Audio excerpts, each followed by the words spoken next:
नमस्कार। ज्योतिषीय श्रृंखला की इस कड़ी में आपका हार्दिक स्वागत है। आइए लग्न के फल कथन से संबंधित कुछ और सूत्रों का अध्ययन करते हैं। यदि लग्नेश शोभन राशि में हो और बलवान हो तो जातक का शरीर पुष्ट होता है और उसका स्वास्थ्य सुंदर होता है। शोभन का क्या अर्थ है?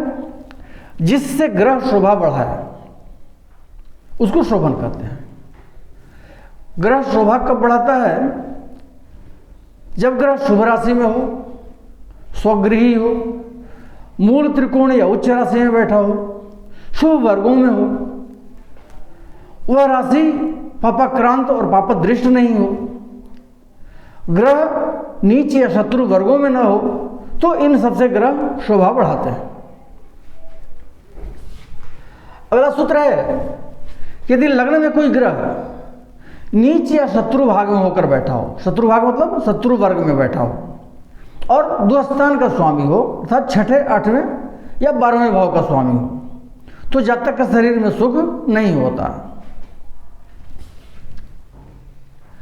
साधारण रूप से अच्छे और बलवान ग्रह किसी भाव को देखें, उसका स्वामी हो या उसमें बैठे हों, तो वे अपनी दशा अंतर्दशा में उस भाव की वृद्धि करते हैं।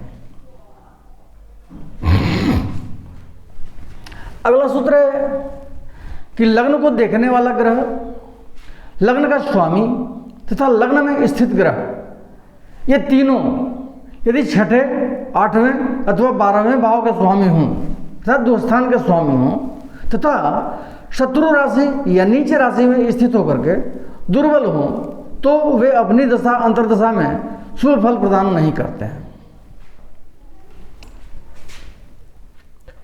इन सब बातों का विचार हमको हर भाव के प्रेडिक्शन में करना चाहिए।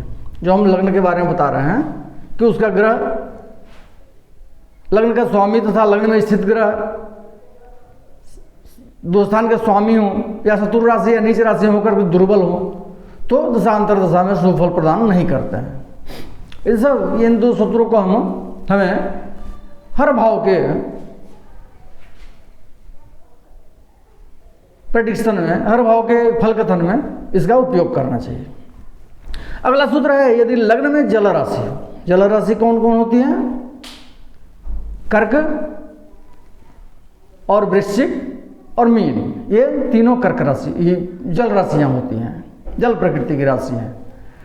तो यदि लग्न में जल राशि हो, तीन में से कर्क, वृश्चिक या मीन में से कोई राशि बैठी हो और लग्न में शुभ ग्रह बैठे हों, तो जातक का शरीर मोटा होता है, अर्थात जातक स्थूल शरीर का होता है।